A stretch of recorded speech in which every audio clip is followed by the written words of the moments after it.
காஞ்சிபுரம் மாவட்டம் உத்திரமேரூர் அடுத்த விவசாய கொட்டகையில் படுத்திருந்த விவசாயியை பிரபல ரவுடி தாக்கியதாக கூறப்படும் சம்பவம் குறித்து போலீசார் விசாரணை மேற்கொண்டு வருகின்றனர்.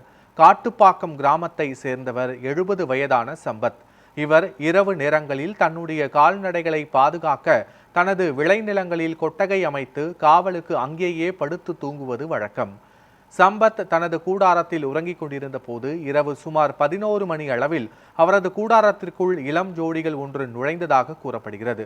சத்தம் கேட்டு விழித்த சம்பத் கூச்சலிட்டுள்ளார். இதனால் ஆத்திரமடைந்த இளைஞர் சம்பத்தை சரமாரியாக தாக்கியுள்ளார். அருகில் இருந்த சம்பத் தப்பித்துச் சென்று உறவினர்களிடம் தகவலை தெரிவித்துள்ளார். சம்பத்தின் மகன்கள் மற்றும் உறவினர்கள் அங்கு சென்று பார்த்தபோது கூடாரம் தீயில் எரிந்து கொண்டிருந்தது. உடனடியாக அதை அணைத்து காவல் நிலையத்தில் புகார் அளித்தார். விசாரணையில் சம்பத்தை தாக்கியது பிரகாஷ் என்கிற ரவுடி என்றும் அவரை தேடி வருவதாகவும் போலீசார் தெரிவித்துள்ளனர்.